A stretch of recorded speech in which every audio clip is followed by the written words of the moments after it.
जी 25 मार्च को आकांक्षा दुबे की मौत के बाद 26 मार्च को एक खबर आती है कि आकांक्षा दुबे इस दुनिया में नहीं रही, जिसके बाद तो पूरे यूपी बिहार में भूचाल समझ जाता है। क्या आकांक्षा दुबे जो भोजपुरी की एक चमकती हुई सितारे थी, वो कैसे अपने आप को मार सकती हैं। लेकिन धीरे धीरे जब आकांक्षा दुबे के साथ समर सिंह का नाम जुड़ने लगा, इसके बाद से ये मिस्ट्री, ये राज और भी गहरा होने लग गया। और शायद खबरों की माने तो समर सिंह जो भोजपुरी के एक गायक हैं, वो शायद अब लापता हैं। और शायद पुलिस भी अब समर सिंह को ढूंढ रही है कि समर सिंह आखिर कहाँ हैं। हालांकि ना ही समर सिंह का फोन लग रहा है और ना ही उनका पता है कि इस वक्त वो कहाँ पे हैं।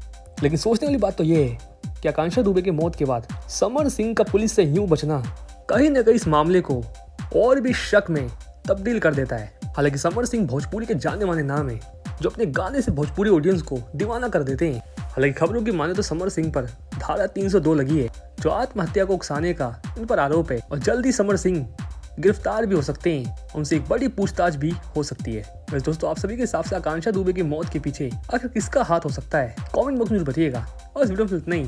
इस खबर जुड़ी और वीडियो के लिए चैनल को लाइक एंड सब्सक्राइब। मिलते हैं नेक्स्ट वीडियो में। धन्यवाद।